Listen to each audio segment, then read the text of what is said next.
وعلى آل سيدنا محمد كما صليت على إبراهيم وعلى آل إبراهيم في العالمين إنك حميد مجيد.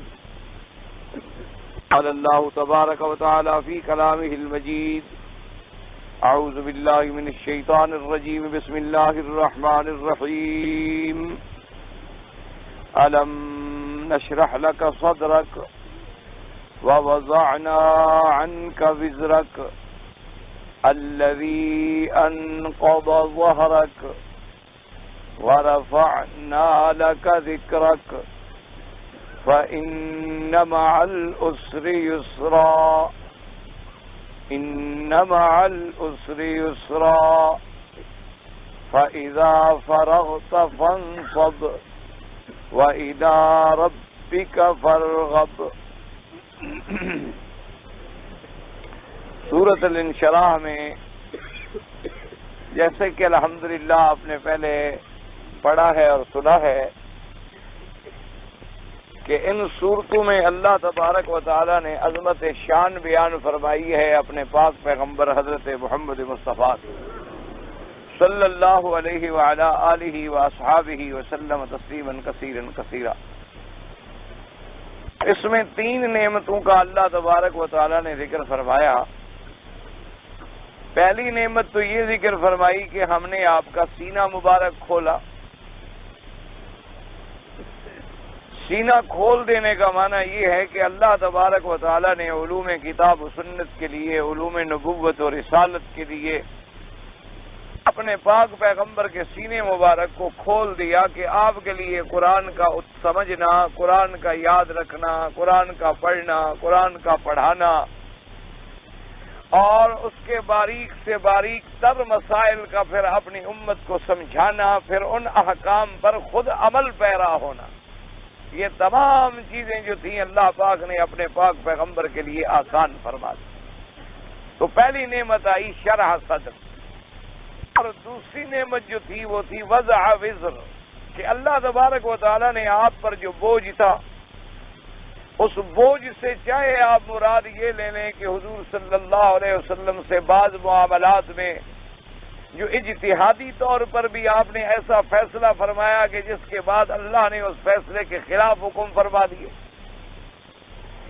یا وزر سے مراد کبھی آپ سے ترک اولا یا ترک افضل ہو گیا، یا وزر سے مراد وہ یہ ہے کہ نبوت اور رسالت کا بوجھ کا برداشت کرنا جو تھا کہ پوری امت کو دعوت دینا، مخالفین کے طعنوں کا برداشت کرنا، پھر مخالفین کا مقابلہ کرنا، اور پھر اس کے ساتھ حالت یہ ہو کہ فقر بھی ہو، فاقہ بھی ہو، دولت بھی نہ ہو، مال بھی نہ ہو، اور مقابلے پہ مقابلہ ان کافروں سے ہو جو ہر لحاظ سے طاقتور ہو. اللہ نے فرمایا ہم نے وہ بوجھ بھی آپ سے آسان فرما دیا، سہل فرما دیا کہ آپ کو دین پر استقامت اور اپنی دعوت پر استقامت اور اس کے لیے جو تکالیف تھی ان کا اٹھانا جو ہے ہم نے سہل کر دیا، ورنہ وہ تو اتنا بڑا بوجھ تھا کہ آپ کی کمر مبارک اس سے جھک رہی تھی اور ٹوٹ رہی. یہ بھی اللہ کی بہت بڑی نعمت. اب اسی صورت مبارکہ میں اس تیسری نعمت کا ارشاد فرماتے ہیں کہ وَرَفَعْنَا لَكَ ذِكْرَكَ، کہ میرے مدنی محمد مصطفیٰ صلی اللہ علیہ وسلم ہم نے آپ کا ذکر جو ہے وہ اونچا کر دیا. آپ کا ذکر یعنی آپ کی شان، آپ کی عظمت، آپ کا ذکر مبارک جو ہے ہم نے اونچا کر دیا، اتنا اونچا کر دیا کہ ابھی آپ تشریف بھی نہیں لائے تھے اور ہر نبی کی زبان پہ آپ کا ذکر تھا.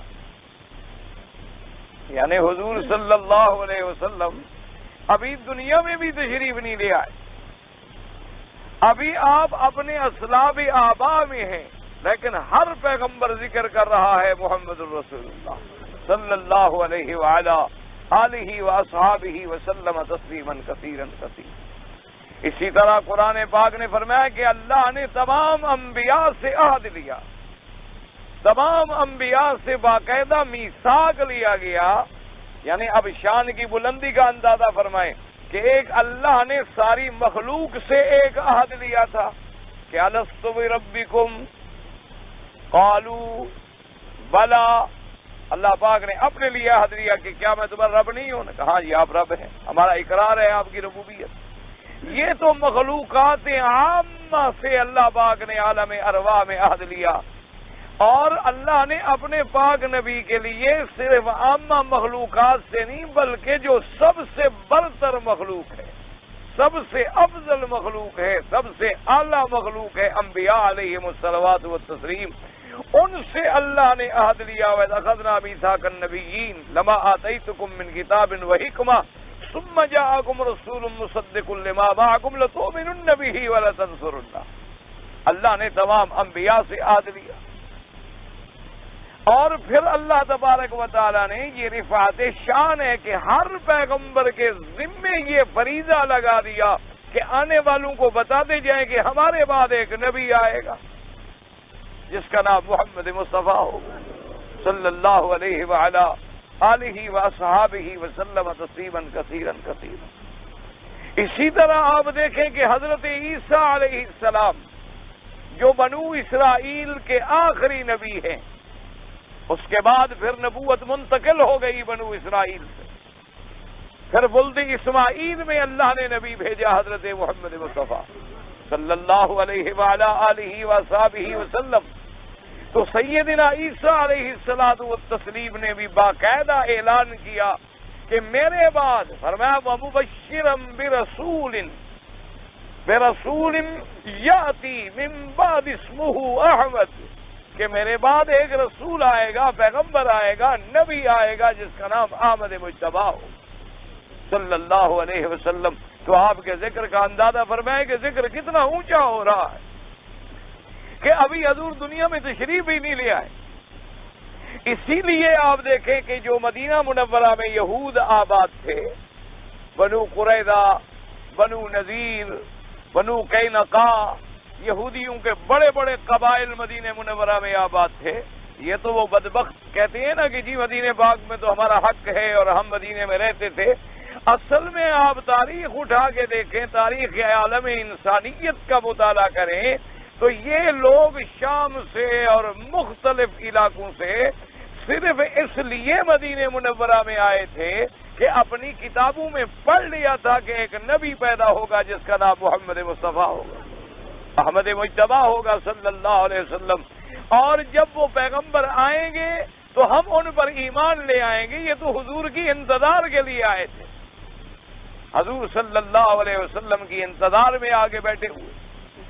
اور قرآن پاک کہتے ہیں وَكَانُوا يَسْتَفْتِحُونَ عَلَى الَّذِينَ كَفَرُوا، کہ جب اگر ان اہل کتاب اور یہود کا مقابلہ ہو جاتا، لڑائیاں ہو جاتی، تو وہ کہتے ہیں ان کو کہ اچھا اب تو تم ہمیں ستا لو، ایک وقت آئے گا، ایک نبی آئے گا محمد مصطفیٰ، ہم اس پر ایمان لائیں گے اور ہم پھر بدلے لیں گے آپ، اور دعائیں کرتے تھے۔ حضور صلی اللہ علیہ وسلم ابھی دنیا میں تشریف نہیں لے آئی، یہ سارے انتظامات ہو رہے۔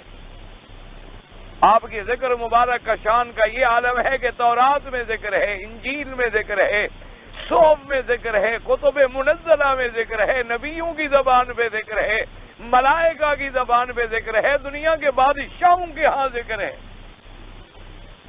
حضور صلی اللہ علیہ وسلم کو ایک بی بی صاحبہ نے آ کر واقعہ بیان کیا کہ ہم ایک علاقے میں گئے، بعض علماء نے اس علاقے کے بارے میں لکھا ہے کہ شام کا ایک علاقہ تھا، بعض نے یمن کا بھی علاقہ لکھا ہے، اور معلوم یہ ہوتا ہے کہ دونوں ٹھیک۔ انہوں نے کہا کہ وہاں ہم ایک قلعے میں گئے، ایک سابقہ بادشاہ کا قلعہ تھا، اور وہاں ایک پادری رہا کرتا تھا۔ تو اس نے ہمیں کہا کہ تم کہاں کے لوگ ہو؟ تو ہم نے بتایا کہ ہم مکہ مکرمہ کے رہنے والے لوگ ہیں۔ تو اس نے کہا کہ اچھا آؤ، میں تم کو بعض تصویریں دکھلاتا ہوں، ان کو تم پہچانو اور معلوم کرو کہ ان تصویروں میں کوئی ایسی تصویر ہے جنہیں تم پہچان سکو۔ تو کہتی ہیں کہ اس نے ہمیں ایک خانہ کھولا، اس میں دیکھا، ہم نے کہا ہمیں تو سمجھ نہیں آئی، پھر دوسرا کھولا، پھر تیسرا کھولا، پھر چوتھا کھولا، پھر پانچواں کھولا، آخر میں ہم نے جب تصویر دیکھی ہم نے کہا یہ تو محمد الرسول اللہ ہے صلی اللہ علیہ وسلم۔ انہوں نے کہا میں اسی انتظار میں تھا کہ کوئی تصدیق کرے۔ اب ان سے پہلے سارے اہتمامات کیے جا رہے ہیں اور ہر جگہ ذکر ہے محمد مصطفیٰ صلی اللہ علیہ وسلم، یعنی ولادت سے پہلے، آپ کی ولادت کے فوراً بعد، جیسے کہ تاریخ کے اندر یہ بات موجود ہے کہ جس رات ولادت ہوئی ہے ہمارے آقا حضرت محمد مصطفیٰ کی، جب بھی نام آئے تو حضور صلی اللہ علیہ وسلم پر درود شریف ضرور پڑھا کریں تاکہ قیامت میں ہمیں قرب نصیب ہو حضور صلی اللہ علیہ وسلم۔ اس رات حضور صلی اللہ علیہ وسلم کی ولادت ہو رہی ہے، ولادت کی رات ہے۔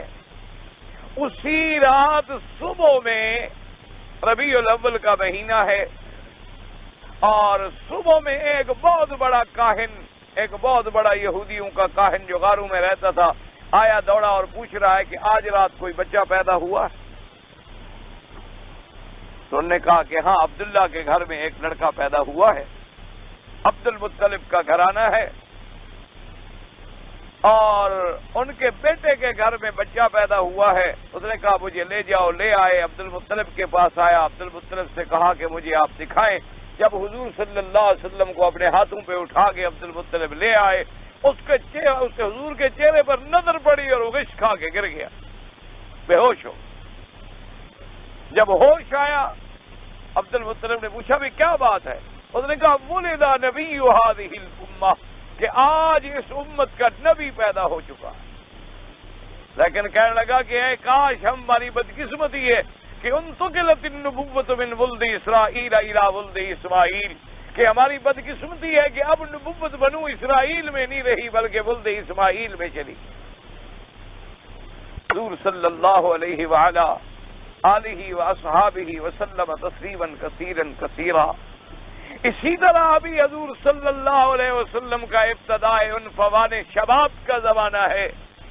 آپ اپنے چچا ابی طالب کے ساتھ تجارت کے لیے تشریف لے جا رہے ہیں شام کے علاقے میں۔ راستے میں جب آپ نے ایک منزل پہ پڑاؤ کیا تو وہاں ایک بہت بڑا گرجا تھا، عبادت خانہ تھا، اور ایک راہب تھا، ایک پادری تھا جو دنیا سے کٹا ہوا اپنے اس عبادت خانے میں رہتا تھا، کیونکہ یہ باتیں نصرانیوں میں زیادہ تھیں کہ وہ دنیا سے کٹ جاتے۔ ان کے نزدیک رہبانیت جو ہے وہ دین تھا کہ ساری دنیا سے کٹ جاؤ، بس علیحدہ ہو جاؤ پہاڑوں میں اور غاروں میں، گوشت نہیں کھانا، اچھی روٹی نہیں کھانی، گھی استعمال نہیں کرنا، شادی نہیں کرنی، لوگوں سے نہیں ملنا، بس رہبانیت اختیار کر لینی ہے۔ اسی قسم کا ایک راہب تھا، اور وہ ہمیشہ اپنے صومعہ میں عبادت خانے میں بند رہتا تھا۔ ابی طالب کہتی ہیں کہ میں حیران ہو گیا کہ وہ راہب جو ہے اپنے عبادت خانے سے باہر آیا اور قافلے کا سردار پوچھا، انہوں نے میرا نام بتلایا تو میرے پاس آ گیا، کہنے لگا جی میں آپ کی خدمت میں حاضر ہوا ہوں کہ آج تمام قافلے کے جو لوگ ہیں ان کو میری طرف سے دعوت۔ ابو طالب کہتے ہیں میں بڑا حیران ہوا، میں نے کہا جی آپ تو کبھی باہر نہیں آئے، ہم تو ہمیشہ انہی راستوں سے گزرتے ہیں تجارت کے لیے، آپ کو کبھی ہم نے نہیں دیکھا۔ ہم نے لوگوں سے پوچھا، انہوں نے بتلایا کہ وہ کبھی باہر نہیں آتے، آج کوئی خاص بات ہے، آپ ہماری دعوت بھی کر رہے ہیں اور آپ ہمارا استقبال بھی کر رہے ہیں، بات کیا ہے؟ اس نے کہا بس میرا جی چاہتا ہے۔ ابی طالب نے جب زیادہ کوریدا تو اس نے کہا کہ آپ کے مکہ مکرمہ میں کوئی ایسی شخصیت، ایسی ذات بھی پیدا ہوئی ہے جس کا نام محمد ہو صلی اللہ علیہ وسلم؟ اس نے کہا ہاں بالکل۔ اس نے کہا ابی طالب میں تمہیں ایک مشورہ دیتا ہوں، ایک تو میری دعوت قبول کر لو، اور ایک جس کا نام محمد عربی ہے صلی اللہ علیہ وسلم، نے کہا تو میرا بھتیجا ہے، میرے بھائی کا بیٹا ہے اور میرے ساتھ قافلے میں، اس نے کہا اسی کے لیے تو میں دعوت کرنے آیا ہوں، اگر وہ ساتھ نہ ہوتے تو آپ تو پہلے بھی گزرا کرتے، انہی کے استقبال کے لیے تو میں دعوت دے رہا ہوں۔ اس نے کہا تمہیں کیسے پتا چل گیا ہے؟ اس نے کہا وہ دیکھو وہ آ رہے ہیں، میرا علم کہتا ہے کہ اسی کا نام محمد الرسول اللہ۔ کہا عجیب بات ہے، تمہیں ان باتوں کا کیسے پتا چل رہا ہے؟ اس نے کہا میں نے کتابیں پڑھی ہیں اور میں نے زندگی گزار دی ہے انہی کتابوں میں اور علم حاصل کرنے میں۔ اس میں جتنی علامات لکھی گئی ہیں کہ ایک نبی پیدا ہوں گے جو خاتم الانبیاء ہوں گے، خاتم الانبیاء والمرسلین ہوں گے، امام الانبیاء ہوں گے، سید الانبیاء ہوں گے، اشرف الانبیاء ہوں گے، اور وہ سرزمین مکہ میں پیدا ہوں گے، نام ان کا محمد ہوگا، ابن عبداللہ ہوں گے صلی اللہ علیہ وسلم۔ اور اسی طرح شام کے سفر میں وہ گزریں گے، اور کہنے لگا کہ دیکھو ان کی طرف نظر ڈال کے دیکھو کہ سارے تیرے ساتھی سائے میں بیٹھے ہیں اور محمد عربی دھوپ میں آتی ہے، لیکن اللہ نے ان پہ سایہ کر دیا بادلوں کا۔ تو میری ایک وصیت یاد کر لو، نصیحت یاد کر لو کہ اپنے اس بھتیجے کو فوراً واپس بھیج، فوراً مکہ بھیج دو، ان کو آگے نہ لے جاؤ، ان کے دشمن جو ہیں وہ ان کو کبھی نہیں چھوڑیں۔ میں تمہیں یہ بات کہنے کے لیے آیا ہوں، آگے تمہاری مرضی ہے۔ خیر، دعوت کھلائی۔ ابو طالب کہتی ہیں میں نے بڑا غور کیا، لیکن اس کی تمام علامات میں جب میں نے بھی غور کرنا شروع کیا تو میں نے بھی پھر یہی فیصلہ کیا کہ حضور صلی اللہ علیہ وسلم کو واپس بھیج دوں، شاید ہو سکتا ہے اس غیر ملک میں جا کر میں آپ کی حفاظت نہ کر سکوں۔ یعنی آپ اندازہ کریں کہ ابھی حضور صلی اللہ علیہ وسلم کو نبوت نہیں ملی ہے، لیکن آپ کا ذکر تورات میں موجود ہے، آپ کا ذکر انجیل میں موجود ہے۔ عبداللہ ابن سلام جو سب سے بڑا یہودیوں کا عالم تھا، سب سے بڑا یہودیوں کا عالم تھا، جو حافظ تورات تھا، حالانکہ تورات لوگوں کو یاد نہیں ہوتی تھی، یہ تو قرآن کا معجزہ ہے، یہ تو اللہ نے قرآن آسان کر دیا ہے کہ ہمارے بچے بھی قرآن الحمدللہ یاد کر لیتے ہیں۔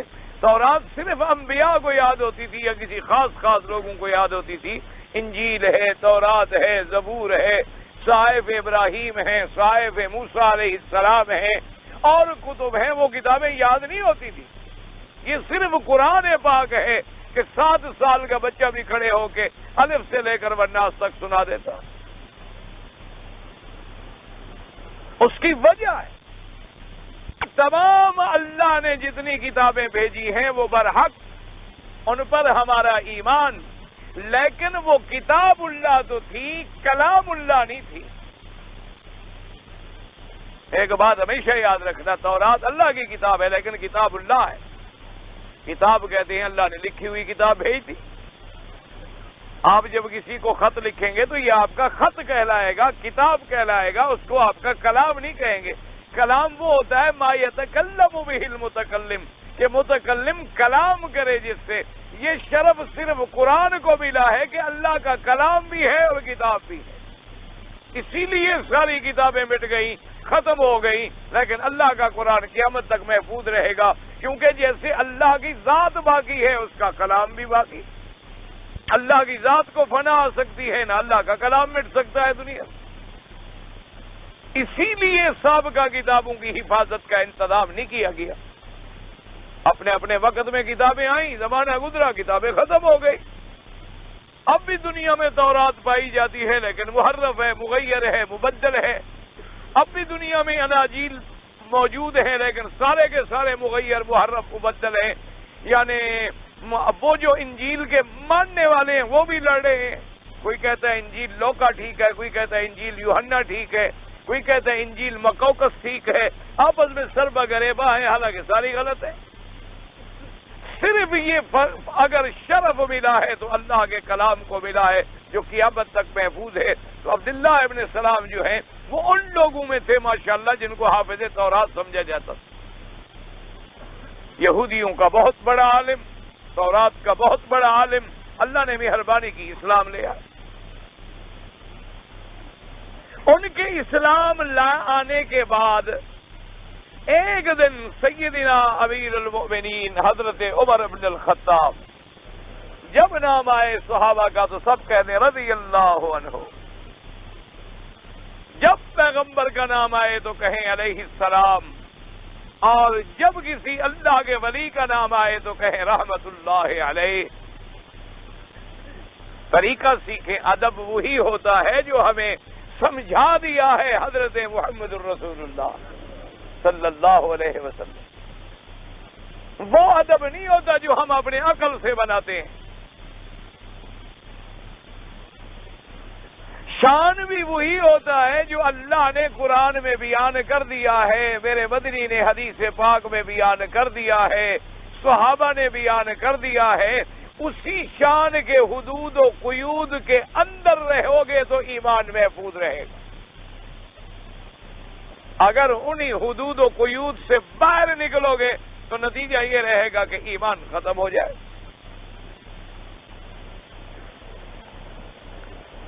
تو عبداللہ ابن سلام رضی اللہ تعالیٰ عنہ بیٹھے ہیں اور حضرت امیر المومنین نے پوچھا کہ عبداللہ ابن سلام ایک بات پوچھتا ہوں۔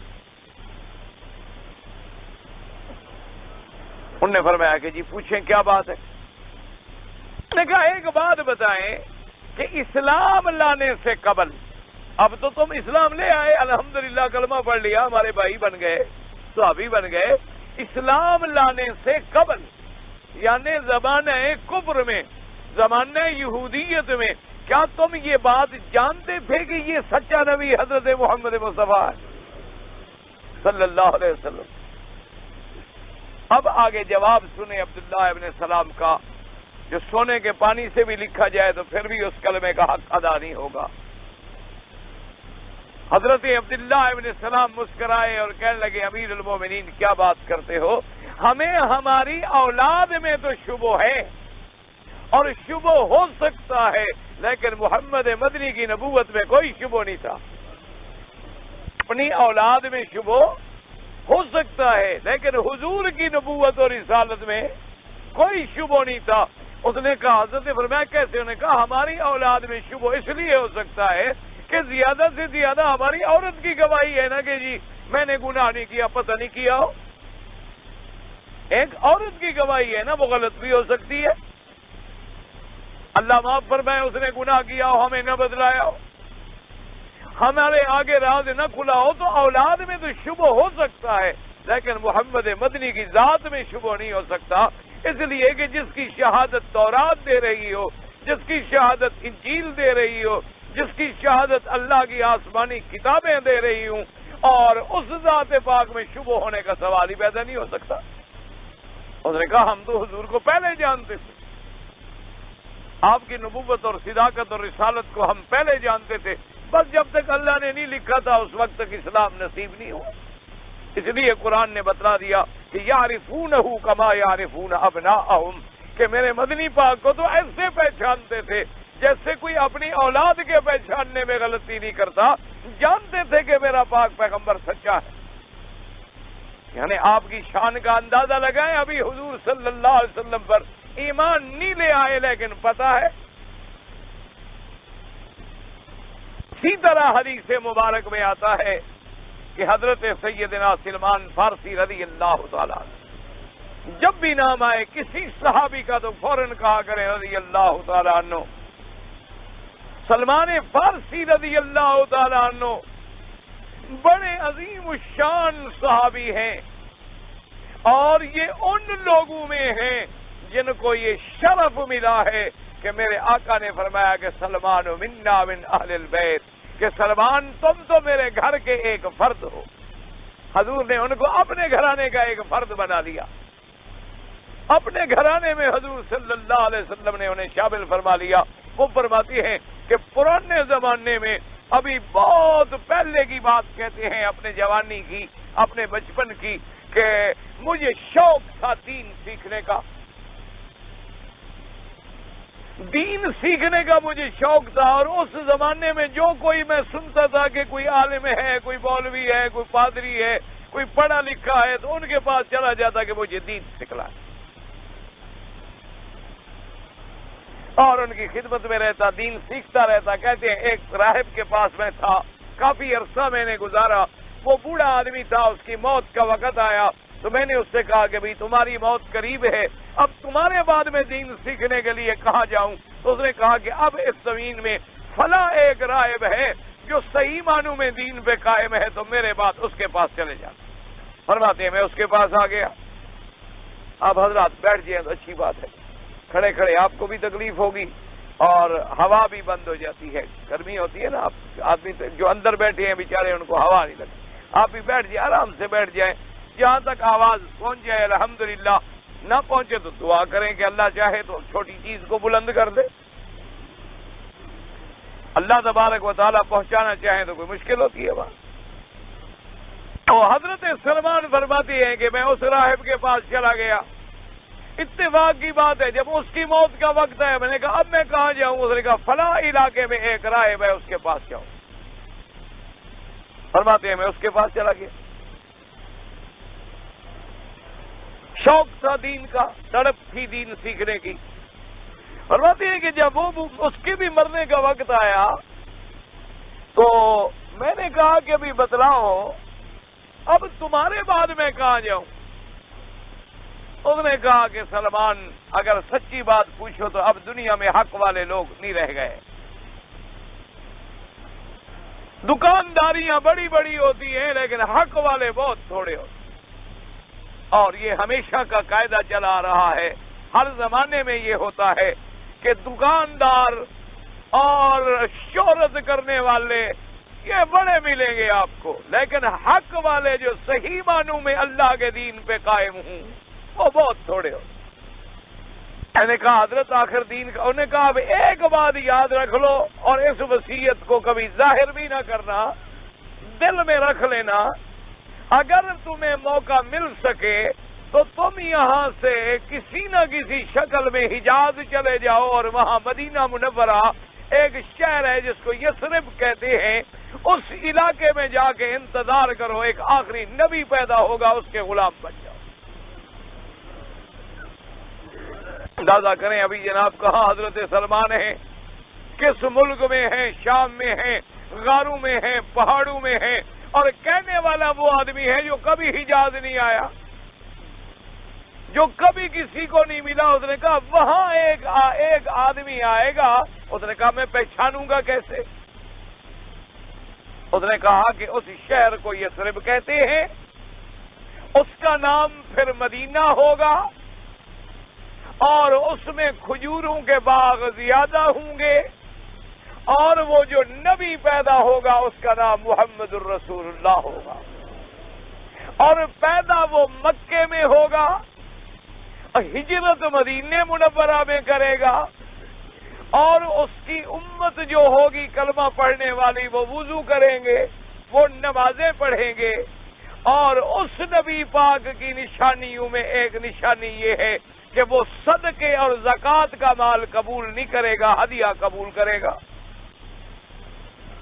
اور دوسری نشانی اس پاک پیغمبر کی یہ ہے کہ ان کے دو کندھوں کے درمیان میں مہر نبوت ہوگی، اور ہجرت کر کے مدینے پاک میں تشریف لائیں گے. حضرت سلمان کہتے ہیں کہ وہ راہب فوت ہو گیا. اس کی تجہیز و تکفین کرنے کے بعد میں نے ارادہ کر دیا کہ چلو بھائی حجاز چلو. اس زمانے کا سفر کوئی ہوائی جہازوں میں تو نہیں تھا کہ 3 گھنٹے میں آدمی پہنچ جائے. پیدل کے سفر ہوتے تھے، راستہ کوئی نہیں ہے، پہاڑوں پہ چڑھ چڑھ کے اتر رہے ہیں، بھٹک گئے تو مر گئے. سہارا ہے، پہاڑ ہے، نہ سڑک ہے نہ راستہ ہے، اور پتھروں پہ چلتے چلتے پاؤں پھٹ جاتے تھے. کہتے ہیں اسی طرح میں چل رہا تھا، بھٹک رہا تھا کہ ایک قافلہ مجھے مل گیا. میں نے قافلے والوں سے پوچھا کہ کہاں جاؤ گے؟ انہوں نے کہا ہم حجاز جائیں. میں نے کہا بھی مجھے بھی ساتھ رکھ لو. قافلے والوں نے مجھے ساتھ کر لیا. فرماتے ہیں کہ چلتے چلتے اس قافلے کے ساتھ جب میں مدینہ منورہ میں پہنچا تو اس قافلے والوں نے زیادتی کی کہ انہوں نے مدینہ منورہ میں یہ ظاہر کیا لوگوں پر کہ یہ غلام ہے اور ہم بیچنا چاہتے ہیں. انہوں نے مجھے ایک یہودی کے پاس بیچ دیا.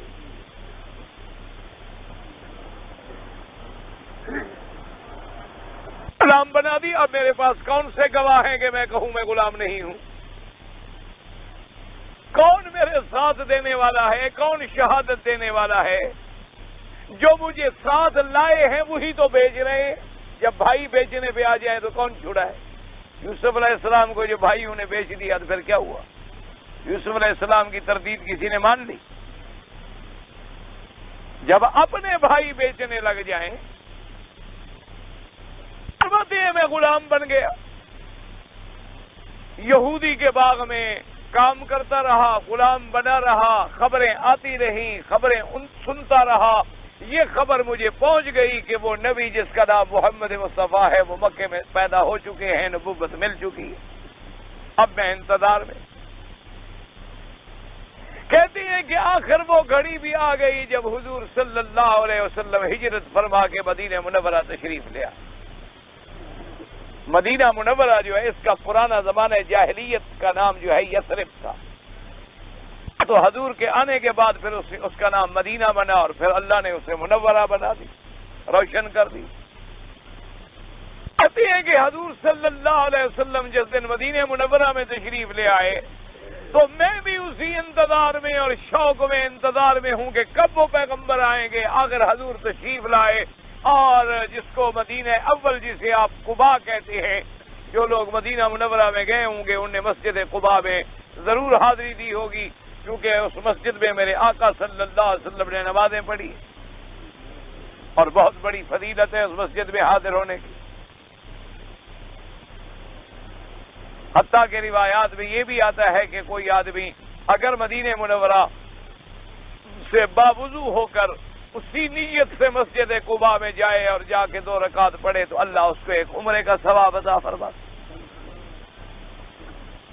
اتنی بڑی فضیلت آئی، اور اللہ اس حکومت کو جزائے خیر دے، انہوں نے مسجد ایسے بنا دی ہے ماشاءاللہ کہ ایمان والا تو مسجد دیکھ کے ہی اس کا دل ٹھنڈا ہو جاتا، ورنہ تو ایک چھوٹی سی مسجد تھی، چھت وت بھی نہیں ڈالی ہوئی۔ پھر دور جوں جوں بدلتے آئے اس میں تعمیر ہوتی آئی، لیکن اب جو تعمیر ہوئی ہے ماشاءاللہ وہ تو دنیا میں ایک ایسی تعمیر ہے کہ جس کی مثال ہی نہیں ملتی۔ مسجد قباء ہو، مسجد قبلتین ہو، اسی طریقے سے آپ نے میقات پہ بھی ماشاءاللہ دیکھی ہوگی، ذی الحلیفہ پہ مسجد میقات جو بیر علی پہ ہے مسجد ہے، تو یہ تو پھر اللہ کی مرضی ہے نا جی، اللہ جس سے اپنے مسجد کا کام لے۔ وہ بھی دنیا میں لوگ ہیں جو فلمیں بنا کے مر جاتی ہیں، سنیما گھر بنا کے مر جاتے ہیں، اور ایسے بھی لوگ ہیں جن کو اللہ نے اپنے گھر کے لیے چن لیا۔ لیکن ایک بات یاد رکھیں کہ اللہ کی مسجدوں کو بناتے بھی وہ ہیں، آباد بھی وہ کرتے ہیں جن کے بارے میں قرآن نے خود گواہی دے دی ہے کہ انما یأمر مساجد اللہ من آمن باللہ والیوم الآخر۔ اللہ نے فرمایا کہ میری مسجدوں کی آبادی وہ کرتے ہیں جو صحیح معنوں میں مجھ پہ ایمان لاتے ہیں اور جن کو آخرت کا ڈر ہو۔ اور جناب فرماتے ہیں کہ میں نے سنا کہ حضور صلی اللہ علیہ وآلہ آلہ واصحابہ وسلم تسلیما کثیرا کثیرا قباء میں تشریف لائے ہیں۔ فرماتے ہیں کہ میں نے یہ کیا کہ اور تو میرے پاس کچھ نہیں تھا، باغ سے کچھ کھجوریں وجوریں تھیں، وہ کھجوریں لے کے میں دوڑ پڑا کہ چلو حضور کی زیارت بھی کروں اور میں جو ہے اپنا امتحان بھی پورا کروں۔ کہتے ہیں اب باقی باتیں تو ساری مل گئی کہ نام بھی محمد الرسول اللہ ہے، اور نام بھی ابن عبداللہ ہے، اور ولادت بھی مکہ میں ہے، اور ہجرت بھی مکے سے مدینے کی طرف ہے۔ یہ ساری نشانیاں مل گئی۔ اب میں کھجوریں لے کے حاضر ہوا تو آپ بیٹھے ہوئے تھے، تشریف فرماتے۔ میں گیا، میں نے کہا حضور یہ تھوڑی سی کھجوریں ہیں۔ فرمایا کیا ہے؟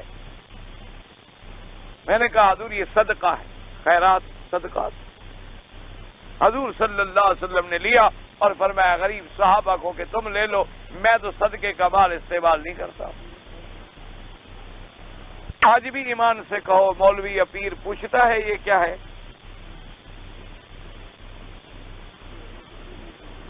کبھی پوچھا ہے آپ سے؟ جو آئے ہضم۔ تو ہمارے ایک طالب تھے پرانے زمانے میں، تو وہ بیچارہ مزاح میں کبھی سناتا تھا، وہ کہتا تھا شکم فقیراں تغار خدا۔ وہ کہتا تھا یہ ہم فقیروں کے جو پیٹ ہوتے ہیں نہیں، اللہ میاں کے تغار ہیں۔ ہر چیز آئے فنا در فنا، جو بھی بلا آئے بس اس میں ڈالتے جاؤ، جہنم ہے بھرتا ہی نہیں۔ نہ یہ زکوٰۃ سے بھرتا ہے، نہ صدقات سے بھرتا ہے، نہ حرام کے مال سے بھرتا ہے، نہ دین بیچنے سے بھرتا ہے۔ یہ اتنا بڑا جہنم ہے جو بھرتا ہی۔ بد بدقسمتی یہ ہے کہ اللہ کے نبی نے اپنے ذات پر، اپنے آل پر صدقات و زکات کو حرام قرار دیا ہے، اور آج زکات کھانے والا کون ہے؟ یا سید ہے یا قریشی، جن کے لیے صدقات زکات لینا بھی حرام، کھانا بھی حرام۔ حضرت سیدنا حسن حسین رضی اللہ عنہما ایک چھوٹے بچے تھے، ایک دفعہ آئے حضور کے سامنے، کچھ کھجوریں پڑی تھی۔ چھوٹے بچوں کو کیا ہوتا ہے؟ چھوٹا بچہ تو بچہ ہوتا ہے، انہوں نے ایک ایک دانہ اٹھایا اور منہ میں ڈال لیا۔ حضور صلی اللہ علیہ وسلم کی نظر پڑی، حضور اٹھے اور جلدی سے یہاں پکڑ لیا اور اپنی انگلی ڈال کے نکالا اندر سے، فرمایا کخن کخن کخن، گندی چیز ہے، گندی چیز ہے، باہر پھینکو، یہ تو مال ہے صدقات کا، اور صدقات تو لوگوں کے مال کی میل ہوتی ہے، اللہ نے محمد کے گھرانے کو پاک رکھا ہے۔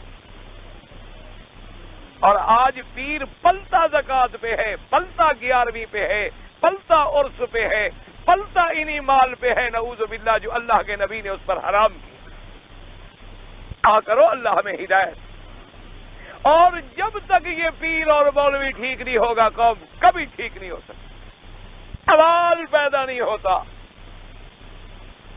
انجن اگر صحیح نہ ہو تو ڈبے کبھی منزل مقصود پہ پہنچ سکتے ہیں؟ انجن کی قوت جواب دے جائے تو گاڑی چل سکتی ہے، انجن اگر پٹری سے اتر جائے تو گاڑی سلامت رہ نہیں سکتی ہے، کیونکہ مذہبی طور پر قیادت کرنے والے دنیا میں دو ہوتے ہیں، یا پیر ہوتا ہے یا مولوی ہوتا ہے۔ اگر ان لوگوں نے اپنا ماوا، اپنا ملجا صرف دولت کو اور پیسے کو اور مکانوں کو اور بلڈنگوں کو اور دودھ کو اور حلووں کو بنا لیا تو قوم کا یہی عالم ہوگا جو دیکھ رہے ہیں۔ آج دیکھ رہے ہیں آپ، نعوذ باللہ ثم نعوذ باللہ، کعبے شریف میں آؤ تو قوم موجود ہے، مدینے پاک میں جاؤ تو قوم موجود ہے، قبروں پہ جاؤ تو قوم موجود ہے، کوہ مراد پہ جاؤ تو قوم حج کرنے کے لیے ذکری موجود ہے۔ جہاں دیکھو کیوں قوم بھٹکی ہوئی، کوئی سیدھا مسئلہ بتانے کے لیے تیار نہیں۔ اگر کوئی سیدھا مسئلہ کرنے والا ہے، دشمن نے اس کے لیے وہابی کا ایک لفظ مقرر کر دیا، اس کے لیے ایک ایسی نفرت دماغوں میں بھر دی ہے کہ جی چھوڑو چھوڑو چھوڑو چھوڑو، یہ وہابی ہے، بس یہ وہابی ہے، اس کے سینگ نکل آئے ہیں، وہابی ہے، اس کے 3 ہاتھ ہو گئے ہیں، وہابی ہے 2 ٹانگوں کے علاوہ 4 ٹانگوں پہ چلتا ہے، وہابی ہے بیچارہ، اس کی شکل بدل گئی ہے۔ آخر کیا ہے؟ یعنی جی وہ اللہ کا نام لیتا، پیروں کو نہیں، یعنی جو اللہ کا نام لے وہ پیروں کا منکر ہوتا ہے۔ عجیب بات ہے۔ اور جی نبی کو نہیں مانتے، نماز کس کی پڑھتا ہے؟ مسواک کیوں کر رہا ہے؟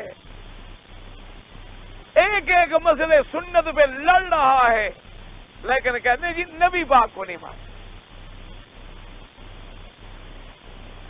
اور مانتا کون ہے؟ اللہ معاف فرمائے، جو ساری زندگی اللہ معاف، نہ قرآن ہے، نہ حدیث رسول ہے، نہ دین کے ساتھ تعلق ہے، یا قوالی ہے یا عرس ہے یا میلہ ہے یا ٹھیلا۔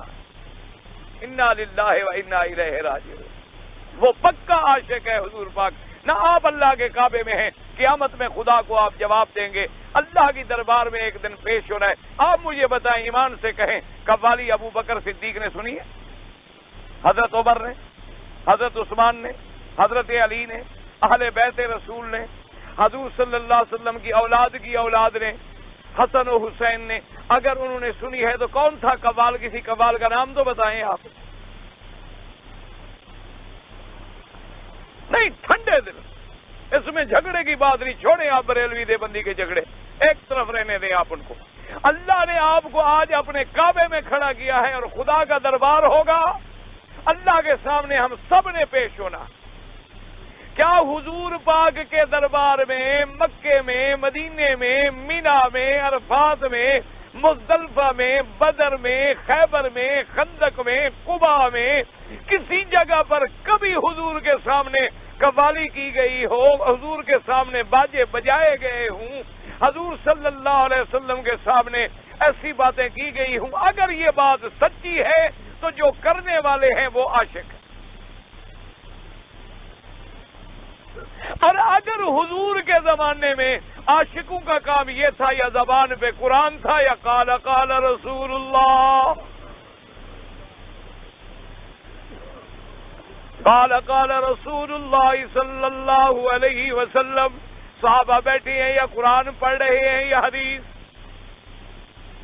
یا جہاد یا نماز یا دعوت یا تبلیغ یا سفر یا ہجرت یا تہجد، اشراق، ضحیٰ، اوابین، چاشت، ہر عمل میں اتباع ہو رہی ہے۔ تو اب بالکل آپ کے سامنے فیصلہ ہے۔ اب یہ کہنا جی وہ حضور نے شادی میں دف کی اجازت دی ہے اور حضور کا شادی علیحدہ بات ہے، اور حضور کے زمانے میں شادی میں جو دف بجائی جاتی تھی، ایمان سے کہو کیا وہ یہی مزامیر تھے، یہی بجانے کے آلات تھے، اسی کو دف کہا جاتا تھا جو ہمارے ہاں آج استعمال ہوتی ہے؟ حضور کے زمانے میں 1,24,000 پیغمبر کی قبر آخر موجود ہے۔ آپ کو اگر کسی اللہ والے کی قبر مل سکتی ہے تو میرے نبی کو اپنے ابا حضرت ابراہیم کی قبر نہیں مل سکتی، حضرت اسماعیل علیہ السلام کی قبر نہیں مل سکتی؟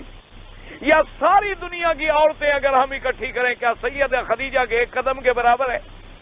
سیدہ خدیجہ کی قبر تو حضور کے سامنے تھی، حضور کے اپنے بیٹوں کی قبر تو حضور کے سامنے تھی، حضور کی اپنی بیٹیوں کی قبر تو حضور کے سامنے تھی، سید الشہداء سیدنا حمزہ کی مزار حضور کے سامنے تھی، جس قبر پہ میرا مدنی ہر ہفتے تشریف لے جاتے تھے، ہر ہفتے تشریف لے جاتے حضور صلی اللہ علیہ وسلم۔ اتنی شان والا صحابی ہے میرے محمد مصطفیٰ، شان والا چچا ہے سیدنا حمزہ، جس کو لقب ملا سید الشہداء کا، جس کے دائیں بھی شہید ہیں بائیں بھی شہید ہیں، اور شہید بھی اتنے شان والے ہیں کہ جن کو قبر میں اتارنے والا بھی محمد رسول اللہ ہو۔ ایمان سے کہو اس قبر سے بڑا قبر کا شان ہو سکتا ہے؟ اس قبر کا کوئی مقابلہ ہو سکتا ہے؟ ساری دنیا کے مولوی اکٹھے کرو، کیا حضور نے سیدنا حمزہ کی قبر پہ غلاف ڈالا ہے؟ سیدہ خدیجہ کی قبر پہ غلاف ڈالا ہے؟ اپنے بیٹوں کی قبر پہ غلاف ڈالا ہے؟ اگر ڈالا ہے وہ ثابت کر دیں، میں ان کا مسلک قبول کرنے کے لیے تیار ہوں، اور اگر نہیں ڈالا ہے تو بدعات کر کے امت کو گمراہ نہ کر۔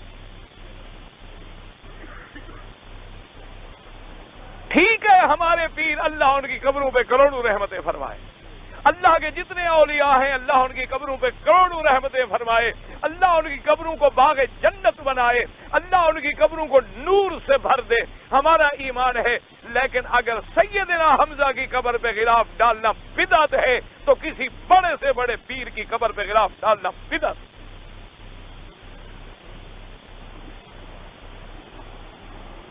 صرف باتیں کرنے سے بات، او جی ادب ہے، تو حضور کو ادب نہیں آتا تھا، ہمیں ادب آ گیا؟ او جی ہم تو ادب کرتے ہیں، یعنی حضور نے ادب نہیں کیا، حضور نے ادب نہیں سکھایا، سیدنا ابو بکر نے ادب نہیں سکھایا، سیدنا عمر نے ادب نہیں سکھایا، سیدنا عثمان نے ادب نہیں سکھایا۔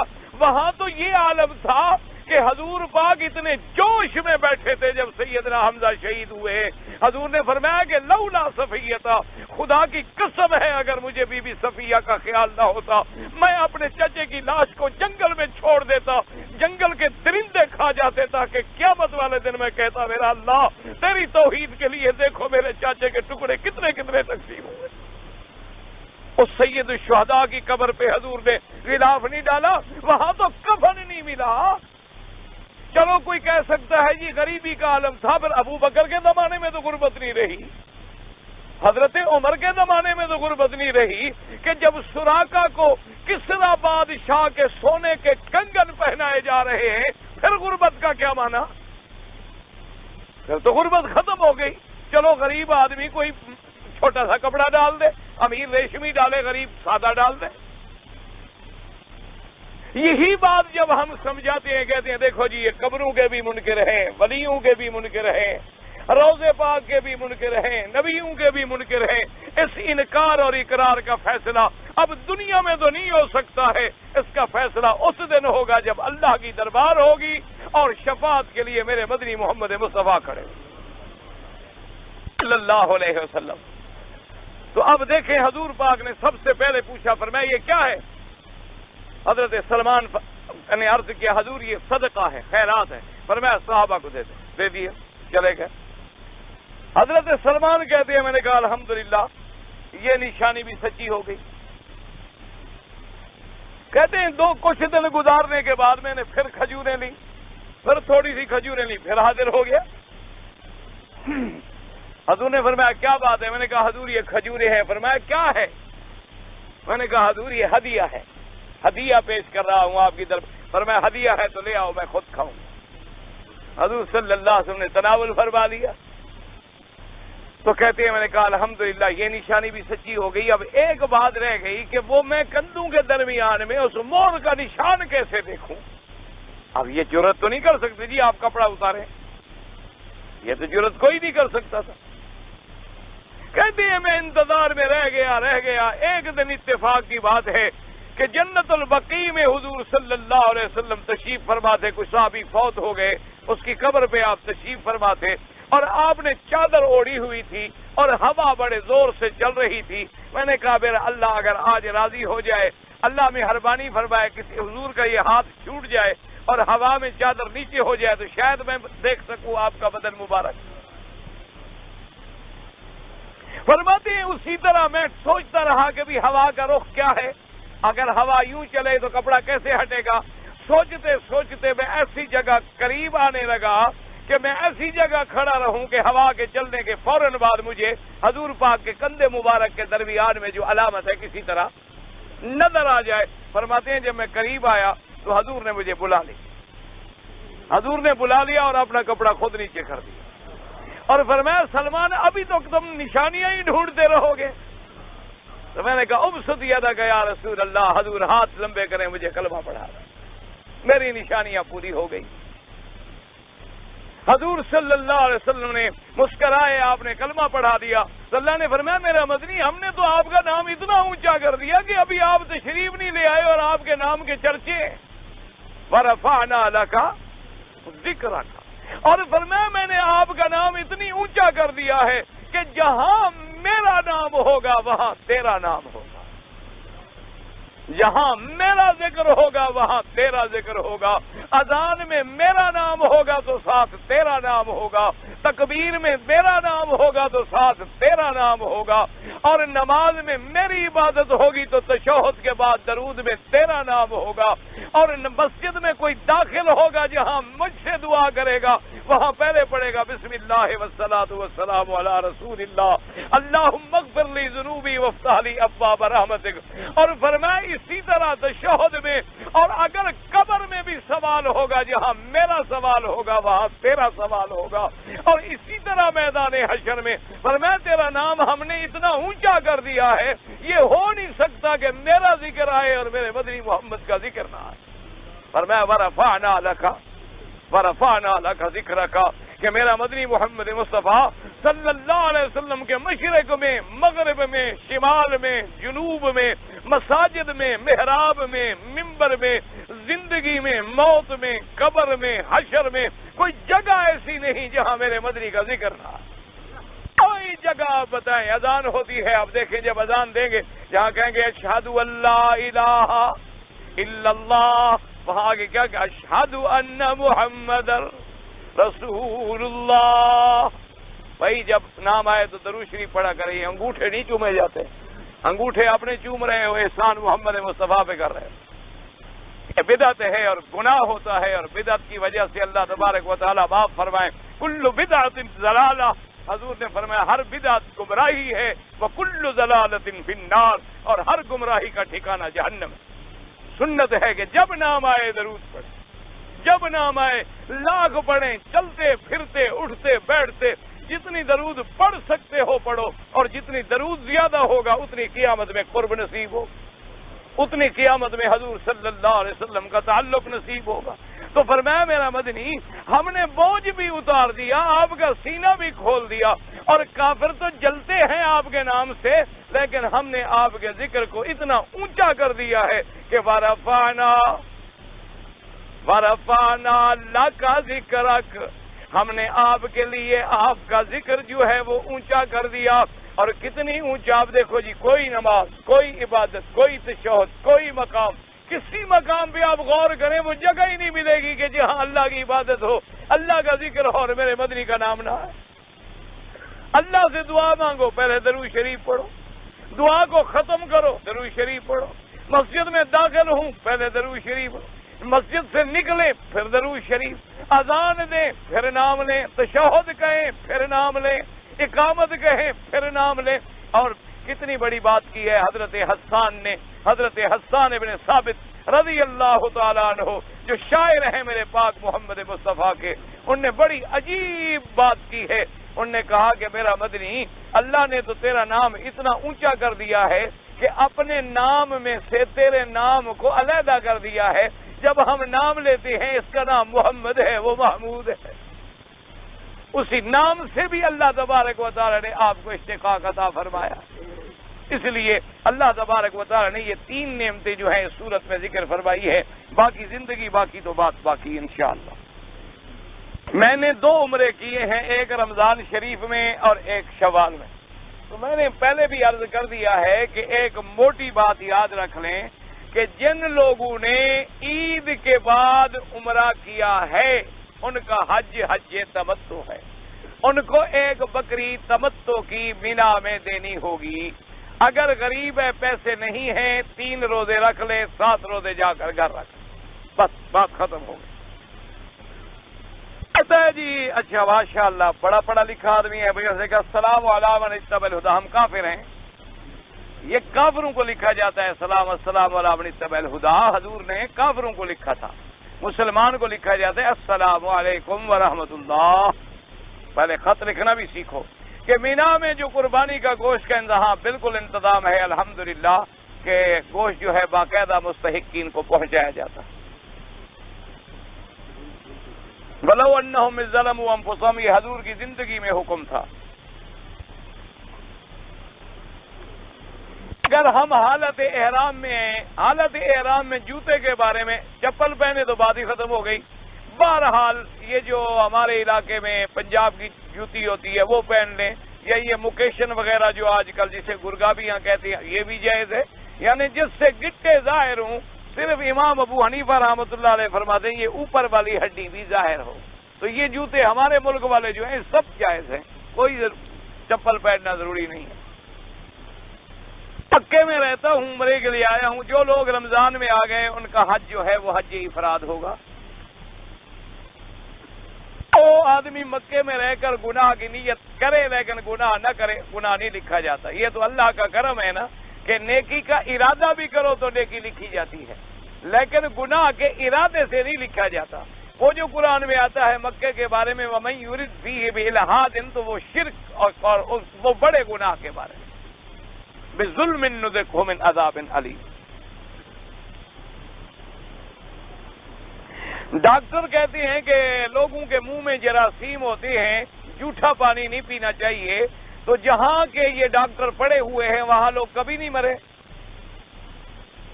سب سے زیادہ جراثیم تو ان کے ملک میں ہے جہاں جھوٹا پانی نہیں پیتے۔ ایڈز کی بیماری ان میں ہے، مسلمانوں میں ہے، وہ تو جھوٹا پانی بھی نہیں پیتے، گلاس بھی علیحدہ ہوتے ہیں، سب سے زیادہ لعنت میں مر بھی ہوئی رہے۔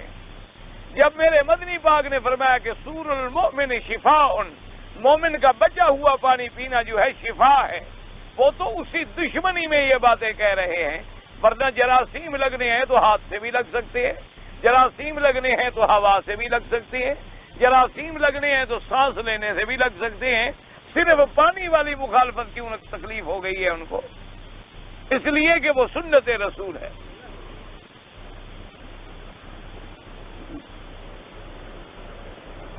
میں جب حضور کا نام لیتا ہوں تو صلی اللہ علیہ وسلم جد اللہ عنا محمد، ٹھیک ہے، کوئی ایسی بات نہیں، ٹھیک ہے۔ سفر کی حالت میں نماز معاف نہیں ہوتی، نماز قصر ہوتی ہے۔ کیا مانا؟ جو 4 رکعتوں والی نماز ہے تو ہمیں 2 پڑھنے کا حکم، باقی سنت نفل معاف ہے۔ میری والدہ پاکستان میں ہیں، بیمار ہیں، نہیں آ سکتی، تو میں ان کا حج کر سکتا ہوں؟ بالکل کر سکتے ہو، لیکن جب حج کرنے کے لیے جاؤ تو پہلے مسئلے سمجھ لینا۔ آج نہیں مقصد ہے حج کے قریب، آج سمجھاؤ، کل انشاءاللہ تمہیں بھول جائیں گے۔ حرم سے باہر نماز خیرات، بھئی اللہ تبارک و تعالیٰ کی رحمت بڑی وسیع ہے، پورے حرم میں 1 لاکھ کا ثواب ملتا ہے، نماز ہو، خیرات ہو، ہر عمل پر انشاءاللہ۔ یہ تو میں نے کل بھی بتا دیا تھا کہ جب آدمی نماز پڑھتا ہے تو سورت پڑھے گا تو بسم اللہ الرحمن الرحیم بھی پڑھے گا آہستہ آہستہ۔ نبی کریم صلی اللہ علیہ وسلم کی ذات مبارک جو ہے، جب آدمی قبر میں ہو تو اس کو پیش کی جاتی ہے، نہیں پیش کی جاتی ہے، پوچھا جاتا ہے، سوال کیا جاتا ہے کہ من رب کا، تیرا رب کون ہے؟ ما دین کا، تیرا دین کیا ہے؟ ما تقول فی حق ھذا الرجل، اور اس کا دوسری حدیث میں موجود ہے الذی بعث فیکم، کہ اس ذات پاک کے بارے میں تمہارا کیا عقیدہ ہے جو تم میں نبی بنا کے بھیجا گیا۔ یہ نہیں کہ اللہ سے سوال، اللہ کو پیش کرتے ہیں پہلے پھر سوال کرتے ہیں، دین کو پکڑ کے لے آئیں گے، پیش کریں گے۔ یہ تو لوگوں نے بنایا حاضر ناظر مسئلہ ثابت کرنے کے لیے کہ بھی حضور کو ہر قبر میں دکھاتے ہیں، یہ غلط عقیدہ ہے۔ میں نے پہلے حج کیا، قربانی بھی نہیں کی، روزے بھی نہیں، مجھے کیا پتا تم نے کون سا حج کیا تھا، تمہارے پر قربانی تھی بھی سی کہ نہیں تھی؟ اگر تم مکے کے رہنے والے تھے، تم نے حج کیا، تمہارا حج مفرد تھا، تمہارے اوپر حج کی بکری تھی ہی نہیں۔ جب بھی عمرہ کرتا ہوں، کبھی ماں کا نام، کبھی بہن کا نام، کبھی بیوی کا نام، کبھی پتہ نہیں کس کا نام، تم اپنا کیا کرو۔ والدہ کا ویسے ٹھیک ہے، ویسے اپنا عمرہ کیا کرو، باقی کے لیے دعا کیا کرو۔ جتنی دفعہ میں حرم میں آؤں طواف لازم ہے، اللہ توفیق دے تو ضرور کرو، توفیق نہ ہو تو کوئی بات نہیں، 2 رکعت تحیۃ المسجد پڑھ لو۔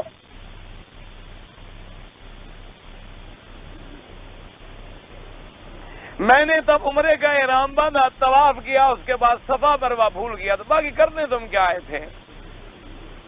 کون سا یعنی صفا مروہ تمہیں اتنی لمبی جگہ بھی بھول گئی؟ اتنا لمبا چکر 7 دفعہ جو دوڑنا ہے یہ بھول گئے؟ یاد تم نے عمرے میں کیا رکھا؟ کتنے کو 20-25 کام تھے جو تمہیں یاد نہیں رہے؟ ایک ہی تو طواف تھا، طواف کے بعد صفا مروہ تو تھی، اور تھا کیا؟ اور ایک بکری بطور دم ادا کریں۔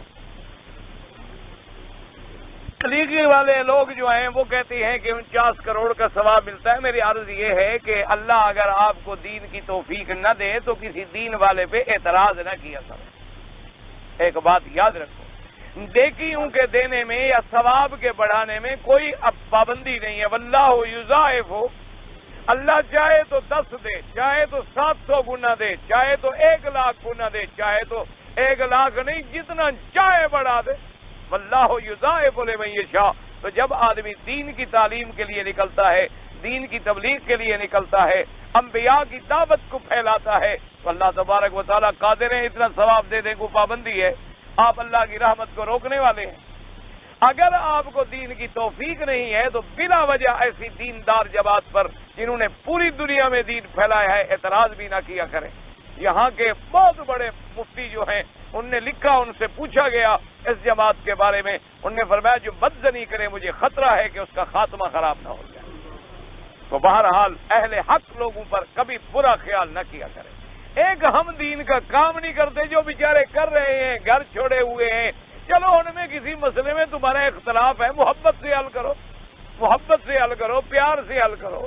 پوری دنیا میں جن نے لاکھوں لوگوں کی زندگی بدل دی ہے، ایک آدمی ان کی محنت سے مسلمان ہوا جس نے 3 سال میں 18,000 آدمی کو مسلمان کیا۔ تم نے کسی کو کافر بنایا ہوگا، مسلمان نہیں کیا ہوگا۔ اس لیے بہرحال میں کبھی نہ جماعت کے ساتھ گیا ہوں، نہ میں نے کبھی وقت لگایا ہے، لیکن ہمیشہ دعا کرتا ہوں کہ جو بھی دین کا کام کریں اللہ ان کو رات دن ان کے قدم قدم میں برکت دے۔ کوئی قرآن پڑھا رہا ہے، کوئی مسجد میں بیٹھا ہے، کوئی بیچارہ تبلیغ میں لگا ہوا ہے، کوئی درس کھول کے بیٹھا ہوا ہے، کوئی تقریر میں لگا ہوا، کسی نہ کسی طرح کوئی دین کا کام کر رہا ہے، اس کے لیے دعا کرو اور اس کو برا نہ کہو۔ ایک بچہ مجھ سے مر گیا، وارثوں نے تو مجھے معاف کر دیا، لیکن بہرحال آپ کو روزے تو رکھنے چاہیے۔ ارے نانا فوت ہو گئے، حج کرنا چاہتا ہوں، بالکل کرو، کوئی منع نہیں، لیکن جب کرو اسی وقت مسئلے پوچھ لینا۔ ہر جگہ انشاءاللہ 1 لاکھ کا ثواب ملتا ہے۔ ایک مولانا نے کہا، جس مولانا نے کہا اسی سے جا کے مسئلہ پوچھو، ایسے بار لکھتے رہتے ہیں 1 لاکھ کا ثواب، ہر جگہ 1 لاکھ کا ثواب ہے۔ حج کا ارادہ ہے، جو رمضان میں آئے ان پر حج کی بکری لازم نہیں، اللہ پیسے دے دو 100 بکری کر دو، یعنی ضروری نہیں کرے گا تو گناہگار نہیں ہوگا، اللہ پیسے دے تو بالکل کرو۔ حضور پاک نے 100 بکری کی ہے، حضور پاک نے 100 اونٹ ذبح فرمایا ہے، یہ سنت تو اس دفعہ ادا کرو، صرف سنت حلوہ کھانے والی یاد ہے سب کو۔